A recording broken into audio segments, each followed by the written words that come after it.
नमस्कार दोस्तों, स्वागत है आपका द पॉलिटिकल टेस्ट में और मैं हूं अजय सिन्हा।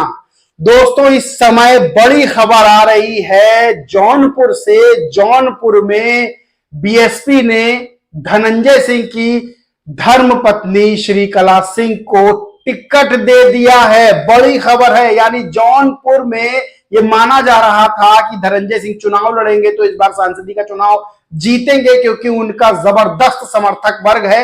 लेकिन इस समय धनंजय सिंह जेल में है तो उनकी पत्नी को टिकट दे दिया गया है।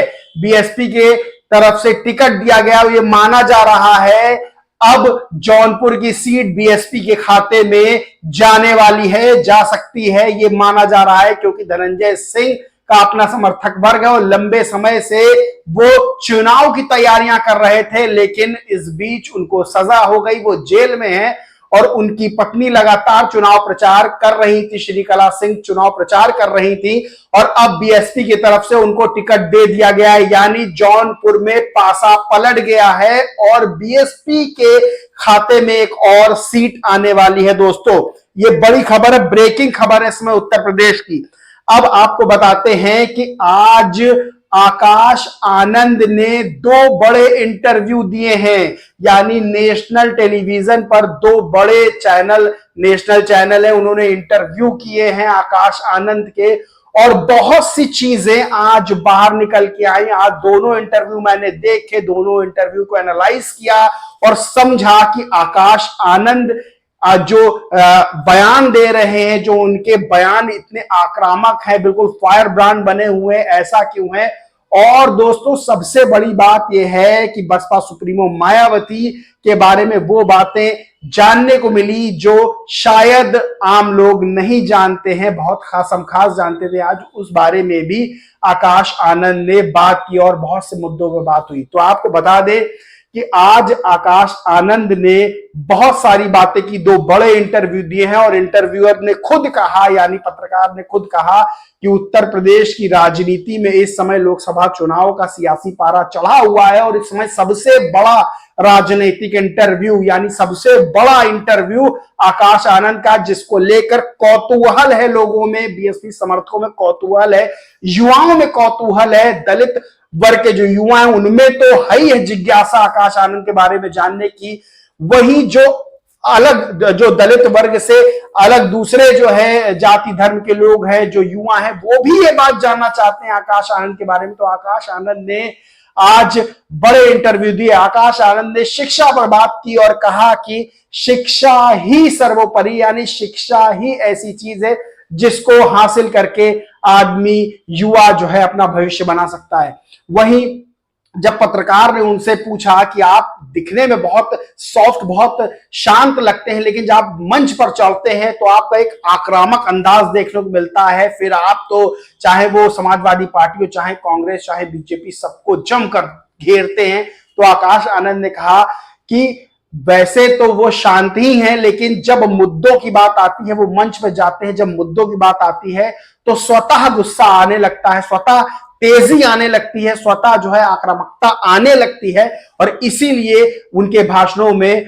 वो एग्रेशन झलकता है, वो फायर झलकती है, क्योंकि वो मुद्दों की बात करते हैं। और सही भी है कि कोई नेता जब दिल से बोलता है, जब वो अपने समर्थकों के दर्द का एहसास करता है, आम जनता के दर्द का एहसास करता है, युवाओं के दर्द का एहसास करता है, बेरोजगारी के दंश का एहसास करता है, जो अशिक्षा है उसके दंश का एहसास करता है, चिकित्सा प्रणाली सही होने के दंश का एहसास करता है, तो फिर उसके भाषणों में एग्रेशन आ जाता है। वहीं आकाश आनंद ने यह भी बताया कि जो है वो 2.5 से 3 साल तो वो सीखते रहे, राजनीति का पाठ पढ़ते रहे, राजनीति को समझते रहे। अब वो पूरी तरह से राजनीति में उतरे हैं, उन्होंने उत्तर प्रदेश में मोर्चा संभाला है। वहीं सबसे बड़ी चीज जो निकल के आई वो ये निकल के आई कि आखिर बीएसपी आज के समय में कमजोर क्यों है। और बड़े बड़े जो राजनीतिक विश्लेषक हैं, वो बहुत बड़े बड़े पत्रकार वे मानते हैं कि जो है डाउन फेज में है बीएसपी। तो आकाश आनंद ने इस पर भी बात की। आकाश आनंद ने कहा कि ऐसा नहीं है।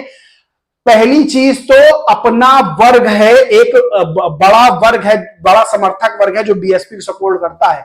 बीएसपी वैसे ही चल रही है। बीएसपी विचारधारा की पार्टी है, कैडर की पार्टी है और बीएसपी वैसे ही चल रही है। बस कुछ टेक्निकल चीजें हैं जिसको साथ में लाना था, क्योंकि दोस्तों आप सबको आप पता है कि पहले के जमाने में पेपर, न्यूज़पेपर का इंतजार रहता था, खबरें उसमें मिलती थी, जो नेशनल बड़े न्यूज चैनल है उसमें खबरें मिलती थी। लेकिन अब सोशल मीडिया का जमाना है, लोग तुरंत अपडेट चाहते हैं, खबर का तुरंत खबर देखना चाहते हैं। और कहीं ना कहीं ये बात आकाश आनंद ने भी मानी कि बीएसपी इस चीज में उतना आगे नहीं आ पा रही थी, लेकिन अब वो इस पे ध्यान दे रहे हैं, इस पे फोकस दे रहे हैं। और अब जो आज के जमाने के हिसाब से जो परिवर्तन लाने हैं वो लाने, यानी विचारधारा वही है, काम करने का तरीका जो है बस थोड़ा सा बदलना है। और उन्होंने ये बात कही कि जिस तरह से बीएसपी जो है बसपा सुप्रीमो मायावती, मान्यवर काशीराम जी जिस तरह से दलित, शोषित, वंचित की आवाज उठाते रहे हैं, उसी तरह से आवाज उठाई जाएगी। बस उसमें आज के जमाने के जो पैटर्न है उसको भी शामिल किया जाएगा और जो कमियां दूर होंगी। और उन्होंने कहा कि रोड मैप पूरा तैयार है, 2024 तो है ही है, 2027 में भी गजब का करने वाली है बीएसपी। वहीं सबसे बड़ी बात उन्होंने ये भी कही कि बीएसपी नंबर 1 है, यानी उसकी टक्कर में कोई नहीं है। उन्होंने ये बताया कि बीजेपी हो, चाहे समाजवादी पार्टी हो, चाहे वो कांग्रेस हो, वो बराबर मुद्दों की राजनीति करके इन दलों को घेरते हैं। यानी आकाश आनंद इन दलों को इसलिए घेरते हैं क्योंकि जो वादे, जो दावे उन्होंने किए अन्य राजनीतिक दलों ने, वो पूरे नहीं किए। बीएसपी 2007 से अपने 12 तक के शासन को बताती है। आकाश आनंद ने भी ये बात कही कि 2007 से 12 तक जो बसपा सुप्रीमो का शासनकाल रहा, उसमें जो जो किया गया, जो जो सफलताएं थी, उसको लेकर हम जनता के बीच जा रहे हैं। ये हमारा काम है कि हम उनको बताएं। वही चंद्रशेखर आजाद को लेकर भी सवाल पूछा गया कि चंद्रशेखर आजाद रावण को जो है वो उन पर बहुत एग्रेसिव थे आप। तो आकाश आनंद ने ये बात कही कि चंद्रशेखर आजाद, रावण, कोई भी चुनाव लड़ सकता है, लेकिन जिस तरह से वो दलित समाज के युवाओं को भटका रहे हैं, यानी मान्यवर काशीराम जी ने भी कहा था कि उनका जो है वो धरना प्रदर्शन में और आंदोलन, सड़क पर उतर के आंदोलन में विश्वास नहीं करते हैं, बल्कि शिक्षा यानी जागरूकता फैला के अपने समाज का उत्थान करते हैं, एक सोच जगाते हैं अपने समाज में, जिसके जरिए उनका उत्थान हो सके, वो शिक्षा हासिल कर सके। इसी के जरिए यही बेस है बीएसपी का। और बीएसपी नहीं चाहती कि उसके समर्थक वर्ग जो है कानून व्यवस्था हाथ मिले, युवा भटके। ये आकाश आनंद ने कहा, इससे पहले भी वो ये बात कह चुके हैं। और उन्होंने साफ तौर पर कहा कि हम लोग सोच में परिवर्तन लाना चाहते हैं, यानी शिक्षा के जरिए उनको जागरूक करना चाहते हैं और कोई भी समर्थक वर्ग कानून व्यवस्था हाथ में ना ले, यानी सरकार से, पुलिस प्रशासन से ना भिड़े। लेकिन कुछ लोग अपना जो है राजनीतिक रोटियां सेकने के लिए युवाओं को बरगला के सड़कों पर लाते हैं और जब मुकदमे हो जाते हैं तो वो लोग अपना उल्लू सीधा करके निकल लेते हैं और युवाओं पे मुकदमे होते हैं। और वो युवा, जो दलित वर्ग के युवा हैं, वो मुकदमा नहीं झेल पाते, यानी वो, उनके पास इतना पैसा नहीं है कि वो मुकदमों को लड़ सके। इसलिए बीएसपी लगातार कहती है कि इन सब चीजों में ना पड़ के शिक्षा पर जोर दे। और ये बात सही भी है दोस्तों, क्योंकि आपका एक वोट सत्ता बदलता है, आपका एक वोट सत्ता एक के हाथ से छीन के दूसरे हाथ में देता है। और जब आप सरकार से भिड़ते हैं सड़कों पर उतर के, तो ये बात सही है कि सरकार से ज्यादा आप ताकतवर नहीं हो सकते।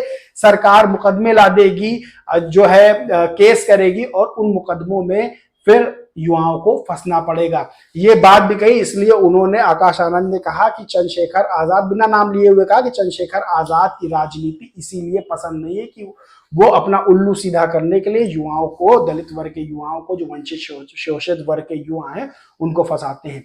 वहीं उन्होंने, सबसे बड़ी बात यह है कि उन्होंने बसपा सुप्रीमो मायावती के उस पक्ष के बारे में बताया जो लोग नहीं जानते हैं। उन्होंने उनके जो पारिवारिक रिश्ते हैं उसके बारे में बताया कि किस तरह वो बसपा सुप्रीमो को बुआ माँ कहते हैं। और उन्होंने कहा कि उन्होंने बच्चों की तरह पाला है।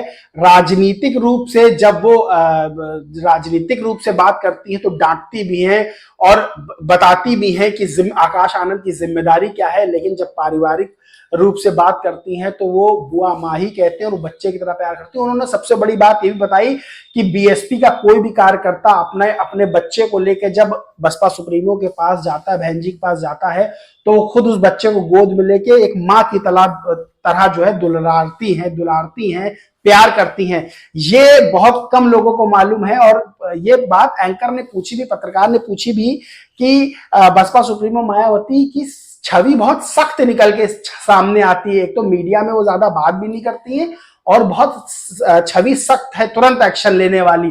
तो आकाश आनंद ने कहा कि ये बात सही है कि वो बहुत परिपक्व हैं, बहुत एक्सपीरियंस उनको राजनीतिक रूप से, तो वो जो डिसीजन लेती है उसको सोचती हैं और फिर वो फैसला कर लेती है। लेकिन ऐसे बहुत सहृदय हैं, बहुत जो है बहुत प्यार करती हैं, चाहे वो परिवार के सदस्य हो चाहे उनके कार्यकर्ता हो, बहुत प्यार करती हैं और बहुत प्यार से सबके साथ रहती हैं। लेकिन जब प्रोफेशनल बात आती है तब वो थोड़ी सख्ती अपनाती हैं, क्योंकि उन्होंने, आकाश आनंद ने ये बात कही कि जिस मूवमेंट को लेके आगे बढ़ रहे हैं कि जो वंचित समाज है, जो दलित समाज है, जो शोषित समाज है, उसका उत्थान हो, उसके युवाओं का उत्थान हो, और साथ में जो अन्य वर्ग के युवा हैं जिनको शिक्षा नहीं मिल पा रही है, जो है पिछड़ रहे हैं शिक्षा में, उनका भी उत्थान हो, वो भी पढ़े लिखे सरकारी नौकरियों में जाएं, अच्छा कमाएं। और ये बात सही भी है, आजकल बहुत कम राजनेता, बहुत कम क्या ना के बराबर, जो इस तरह की सोच रखते हैं और इस तरह की बातें करते हैं। यानी सत्ता के लिए तो सब संघर्ष करते हैं, लेकिन जो शिक्षा के लिए संघर्ष करे, जो किसी वर्ग के उत्थान के लिए संघर्ष करे, जो युवाओं की सोच के लिए संघर्ष करे, जो युवाओं के भविष्य के लिए संघर्ष करे, वो जो है नेता असली नेता होता है और उसे ही जनता का नेता या दीन यानी राजनेता कहते हैं, जो आकाश आनंद की बातों में साफ झलक रहा है। यानी आज बहुत से राज, बहुत सी बातें आकाश आनंद ने कही, वो मैंने आपको बताई कि आज आकाश आनंद में बहुत ही परिपक्वता वाली छवि, राजनेता वाली छवि, यानी जनता के जो राजनेता नायक बनते उनकी छवि आज नजर आई। दोस्तों इस पूरे वीडियो पे आप कमेंट जरूर करिए और आपका क्या कहना है जरूर बताएं। वीडियो अच्छा लगा हो तो लाइक करें, खूब शेयर करें और चैनल को सब्सक्राइब नहीं किया है तो दोस्तों सब्सक्राइब कर लें और बेल आइकन जरूर दबा लें। जय हिंद, जय भारत।